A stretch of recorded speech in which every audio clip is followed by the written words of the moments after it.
Le Christ est ressuscité. En vérité, il est ressuscité. La salutation pascale remplace pour les orthodoxes pendant cette période le bonjour.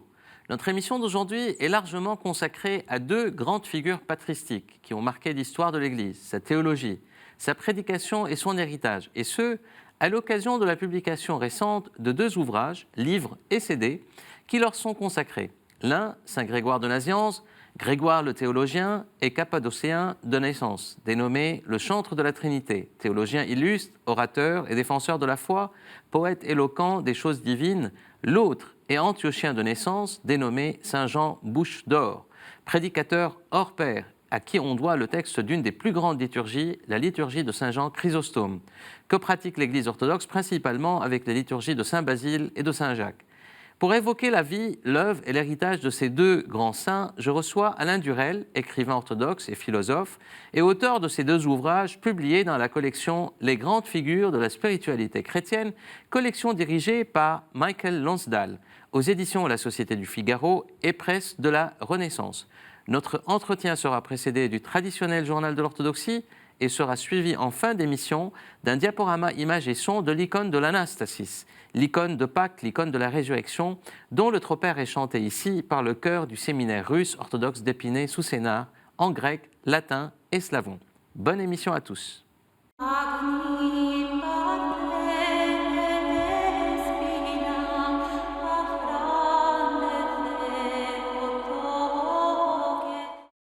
Paris. Le calendrier pascal aidant, un rassemblement œcuménique pour célébrer Pâques a eu lieu à la Défense le 16 avril dernier, dans la matinée. Le métropolite Joseph, évêque titulaire de la métropole roumaine d'Europe occidentale et méridionale, y a représenté l'Assemblée des évêques orthodoxes de France. Des rassemblements similaires ont eu lieu dans d'autres villes en France où les fidèles ont proclamé ensemble la salutation pascale classique « Le Christ est ressuscité, en vérité, il est ressuscité ». Paris toujours, le lundi saint, 10 avril, Monseigneur Jean de Chariopolis, évêque titulaire de l'archevêché des églises orthodoxes russes en Europe occidentale, exarcat du patriarcat œcuménique, a participé à la veillée de prière des témoins de la foi des XXe et XXIe siècles en souvenir de ceux qui ont offert leur vie pour l'Évangile au cours des dernières années et qui est organisée comme chaque année par la communauté de Saint-Égidio à la chapelle Saint-Bernard de Montparnasse. Saint-Hilaire-le-Grand, le 22 mars dernier, son éminence, Monseigneur Jean de Chariopolis toujours, a présidé l'office des funérailles d'un soldat russe inconnu de la 3e brigade de l'armée impériale russe de la Première Guerre mondiale. L'office a eu lieu à l'église de la Résurrection du Christ du cimetière russe militaire de Saint-Hilaire-le-Grand, près de Reims, où reposent plus de 1000 combattants russes tombés pour la France lors de la Première Guerre mondiale. Strasbourg, le 29 mars dernier, une étape importante a été franchie pour la construction de la nouvelle église russe de tous les saints à Strasbourg. La flèche, le dôme principal, le tambour sont installés sur l'ensemble de la construction. Quelques jours auparavant, les petits dômes avec les petites croix ont été installés sur les voûtes de côté. La croix principale est prévue d'être installée plus tard en présence de bienfaiteurs, d'agents de la mairie et de membres de la paroisse et d'autres invités d'honneur. Tous ces éléments, le dôme et les croix, ont été fabriqués en Russie et ont été amenés en France dans un état démonté sur 3 camions. À Lyon, dans le cadre des conférences de carême organisées par l'Église catholique en France, le métropolite Emmanuel de France, patriarcat œcuménique, président de l'Assemblée des évêques orthodoxes de France, a été invité par le cardinal Philippe Barbarin pour prononcer une homélie à la basilique Notre-Dame de Fourvière sur l'unité de l'Église, le dimanche 12 mars dernier 2017, devant une assistance nombreuse. À Lille, toujours dans le cadre des conférences de carême, l'archevêque Laurent Ulrich a invité Carole Sabat, responsable de la communication de l'Assemblée des évêques orthodoxes de France, qui a donné une conférence le dimanche 2 avril dernier à la cathédrale Notre-Dame de la Treille sur le thème « Paix et laïcité ». La conférence, diffusée sur les réseaux RCF Nord de France le jeudi 6 avril, a été suivie d'un temps de prière préparé de concert avec le père Emilianos Bogianou, recteur de la paroisse grecque-orthodoxe Saint-Paul du Vieux-Lille, métropole orthodoxe de France, et le père Jean Macquart, recteur de la paroisse orthodoxe Saint-Nicolas, qui dépend de l'archevêché orthodoxe russe en France. Parution de la nouvelle édition de l'annuaire de l'Église orthodoxe de France, grâce au travail appliqué et minutieux de Père Samuel du monastère orthodoxe de Cantoc, à Villa-Basy. On y trouve toutes les informations utiles relatives à l'Église orthodoxe en France, une présentation de l'Assemblée des évêques orthodoxes de France, une liste de tous les évêques canoniques, des prêtres et des diacres au nombre de 340, une carte aussi avec les 280 lieux de culte orthodoxe en France. On y trouve aussi les monastères et les écoles de théologie, les mouvements et les institutions et les médias, les revues, maisons d'édition, librairies et les ciergeries, les ateliers de chant liturgique et d'iconographie, mais aussi, par exemple, la liste des membres du clergé décédés depuis 2014. À Vaucresson, l'archevêché orthodoxe antiochien de France, d'Europe occidentale et méridionale, a organisé un office de prière pour le retour des 2 évêques d'Alep, le 22 avril 2017 dernier, à l'église Sainte-Hélène des Grecs orthodoxes d'Antioche, à Vaucresson, en présence des représentants des autorités civiles et religieuses et des églises orientales. Rappelons que c'est le 22 avril 2013 que Monseigneur Jean Ibrahim, archevêque syriaque orthodoxe d'Alep, et Monseigneur Paul Yazigui, frère du patriarche, archevêque grec orthodoxe de la même ville d'Alep, ont été enlevés à l'ouest d'Alep en Syrie et le sont toujours.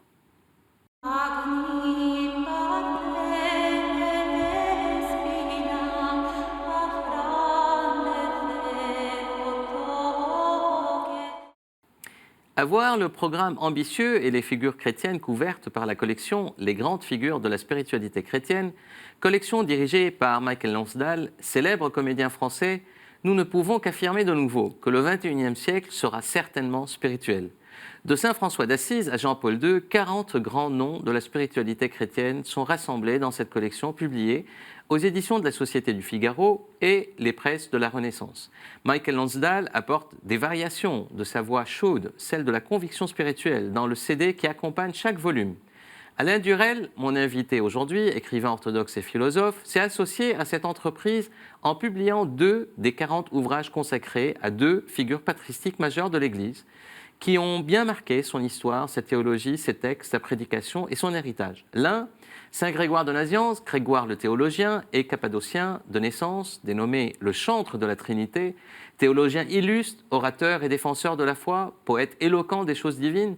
L'autre est antiochien de naissance, dénommé saint Jean Bouche d'Or, saint Jean Chrysostome, prédicateur hors pair, à qui on doit le texte d'une des plus grandes et importantes liturgies, la liturgie de saint Jean Chrysostome, que pratique l'Église orthodoxe principalement avec les liturgies de saint Basile et de saint Jacques. Pour évoquer la vie, l'œuvre et l'héritage de ces 2 grands saints, je reçois donc Alain Durel, qui n'est pas étranger à notre émission et qui est l'auteur de plusieurs autres ouvrages sur la spiritualité orthodoxe, dont La presqu'île interdite, Initiation Homo Athos, Parce que tu es tiède, et le dernier, L'archipel des saints, aux éditions Albin Michel, une sorte d'odyssée en Grèce orthodoxe. Alain Durel, bonjour. Christ est ressuscité. En vérité, il est ressuscité. Donc, pour commencer un peu sur l'importance de cette collection, qui est quand même phénoménale quelque part, une quarantaine de grands volumes, oui. Dans de très bonnes conditions, avec de belles illustrations, avec un CD, avec la belle voix envoûtante, je dirais presque, de Michael Lonsdale. J'ai entendu sa lecture très spirituelle de l'homélie pascale de saint Jean Chrysostome, qui est magnifique. Qui nous fait entendre finalement ces textes d'une manière complètement nouvelle, très profonde, très originale. Comment vous êtes venu sur cette idée Bon, il se trouve que je connais bien Michael Lonsdale depuis très longtemps. J'étais associé à ce projet. Et c'était pour moi l'occasion d'introduire un petit peu de patristique grecque dans cette collection. Et il faut le rappeler. 2 sur 40. 2 sur 40, oui. Ce qui est déjà pas mal. Ce qui est déjà pas mal.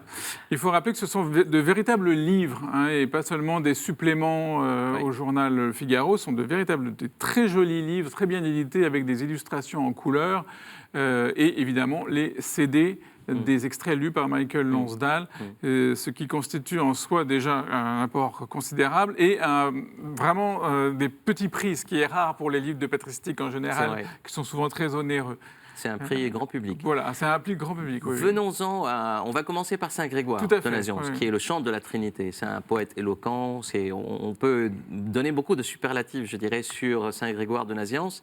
C'est un des 3 grands docteurs, je dirais, ce qu'on appelle les 3 docteurs dans l'Église orthodoxe. 3 saints hiérarques. 3 saints hiérarques, saint Basile, saint Grégoire, ils étaient ensemble, amis, et ils ont étudié ensemble, et saint Jean Chrysostome. On viendra dans un deuxième temps. Mais commençons par la vie de saint Grégoire. Qu'est-ce qui est marquant dans sa vie? Alors évidemment, Grégoire manifeste très tôt des grandes dispositions pour la vie intellectuelle. C'est la période patristique. Donc oui, on est au IVe siècle. Voilà. Il vient d'une famille qui est déjà chrétienne. Il n'a pas été encore baptisé parce qu'à l'époque, vous savez, la coutume, c'est de baptiser les gens adultes. Et on va l'envoyer étudier à Alexandrie, à Athènes. à l'Académie d'Athènes. Oui, il y a une anecdote très intéressante. Dans le bateau qui l'emmène d'Alexandrie à Athènes, il y a une tempête épouvantable et il est persuadé qu'il va mourir, qu'il va y laisser sa vie. Et à ce moment-là, il fait cette prière à Dieu et lui dit si je survis, je te donnerai ma vie. Et évidemment, c'est le déclencheur de sa conversion. Oui, c'est une espèce d'expérience existentielle très forte. La tempête s'apaise et il reçoit le baptême. Et il va poursuivre ses études à Athènes, où il va être avec Basile, donc le futur Saint Basile de Césarée. Et alors, il y a un autre aussi collègue, si j'ose dire, qui est le futur empereur.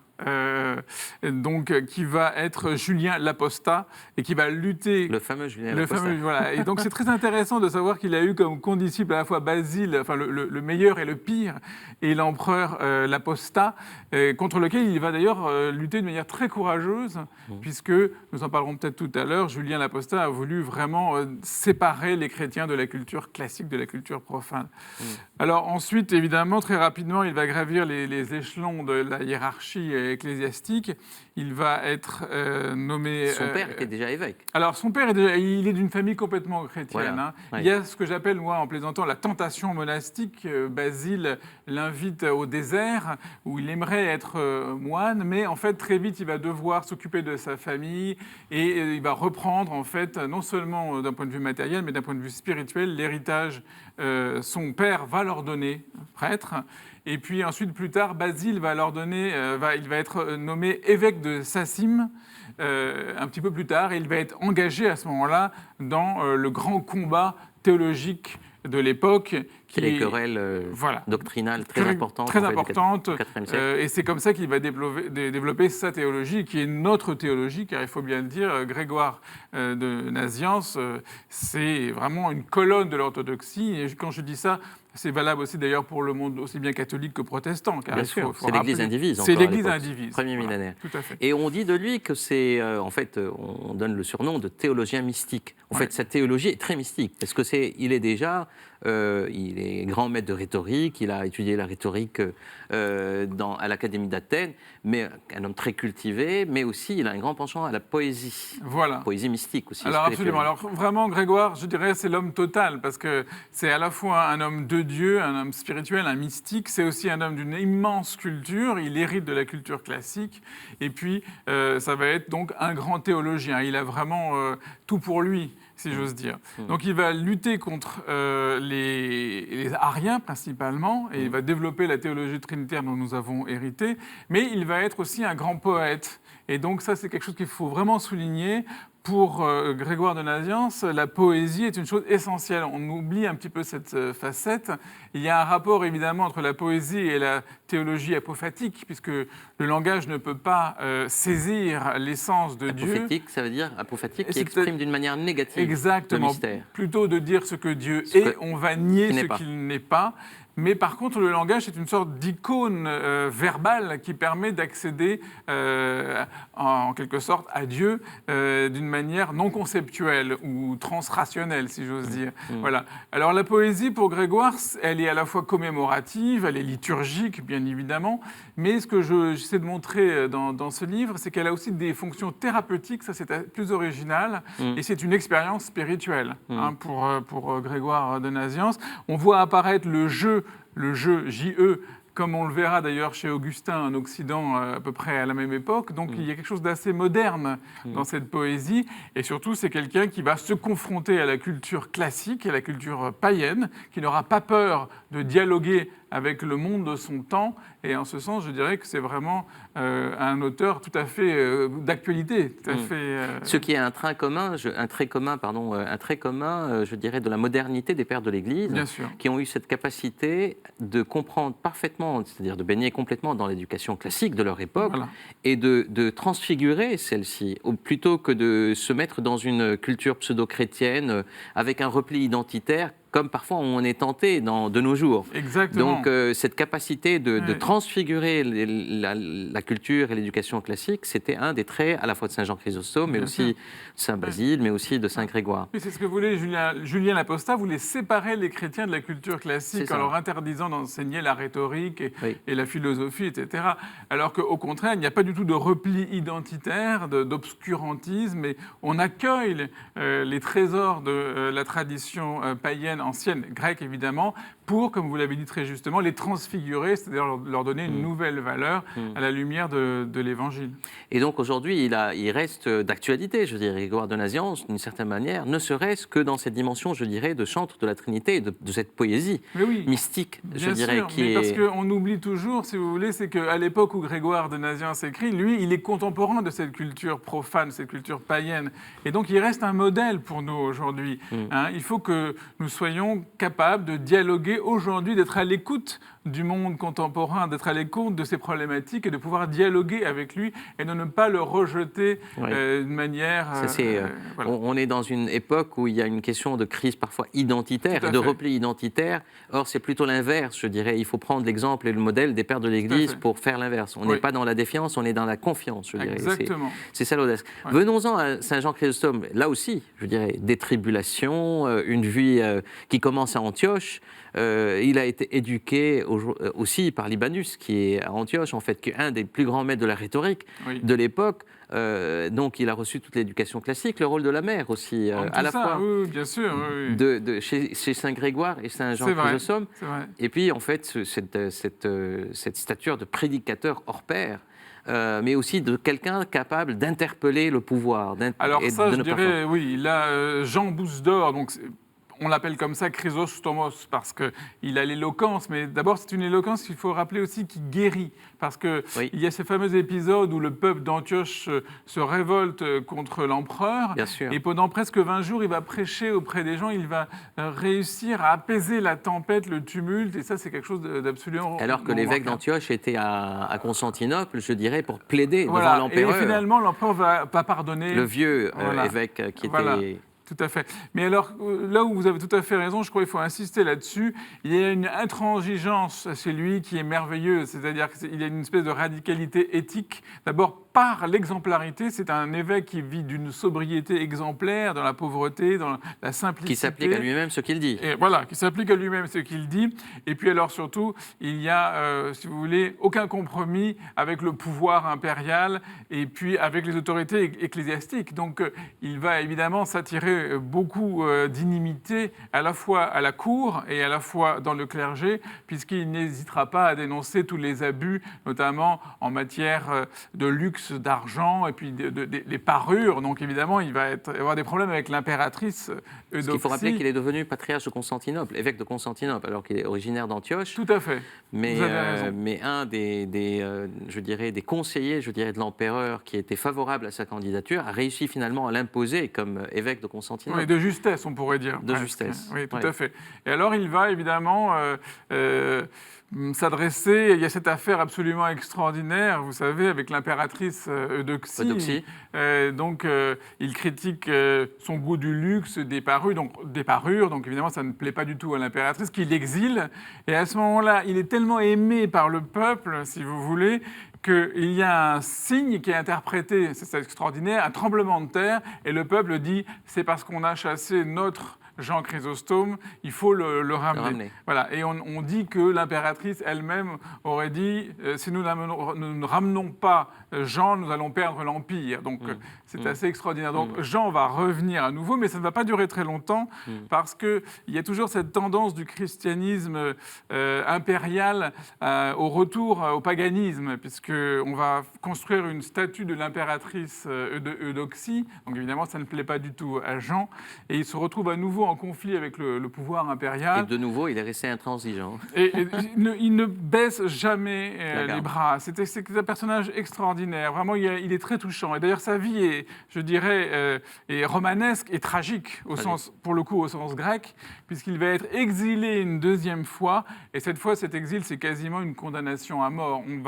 Il est décédé, d'ailleurs. Voilà, mais on le traite très mal. On le fait marcher sous le soleil, sous la pluie, jusqu'à une belle représentation dans le livre, en fait, comment on le pousse Voilà, à c'est sortir magnifique. de... Et puis alors surtout sa consentement. dernière parole, puisque malgré tout, juste avant de mourir, il va dire « Doxa tau Theo pandon eneken », c'est-à-dire « Gloire à Dieu pour tout ». C'est un message d'espérance extraordinaire pour tous les chrétiens qui sont persécutés et pour nous aujourd'hui. Ce qui est marquant, en fait, c'est cette capacité qu'ils avaient, notamment Saint Jean Chrysostome, à être dans l'intransigeance la plus totale, mais aussi dans la paix et l'amour le plus total. Je dirais, mais à travers une maîtrise de la parole, cette prédication. Et d'ailleurs, il y a beaucoup de choses qu'on peut dire sur son héritage. Mais d'ailleurs, par exemple, le livre, le dialogue sur le sacerdoce, et jusqu'à aujourd'hui, est d'une actualité extraordinaire. Je dirais, il faut le lire et le relire pour comprendre vraiment ce que c'est le sacerdoce. Mais ce qui reste aujourd'hui, c'est la liturgie, qu'on célèbre la divine liturgie. Et ça, c'est un travail qui a pris plusieurs siècles, je dirais, d'accumulation, mais que Saint Jean Chrysostome a finalement perfectionné et mis... Et on sait d'ailleurs aujourd'hui, des études tout à fait scientifiques prouvent que des parties, des blocs entiers qui sont au centre vraiment de la divine liturgie sont de la main de Jean Chrysostome. Mais il y a une chose dont il faut parler à propos de Jean Chrysostome, c'est quelque chose de merveilleux qui est aussi très actuel. C'est le rapport entre le sacrement de l'autel et le sacrement du frère. Du frère, oui. Puisque pour Jean Chrysostome, il y a évidemment cette théologie de la déification par l'Eucharistie. On rencontre vraiment le Christ est réellement présent dans l'Eucharistie et l'Eucharistie nous transforme, nous divinise. La présence. Mais il y a aussi la présence du Christ dans le pauvre. Et il ne sépare pas la présence du Christ dans l'Eucharistie de la présence du pauvre dans l'Eucharistie. On pourrait presque parler d'une option préférentielle pour les pauvres, si j'ose dire, chez lui.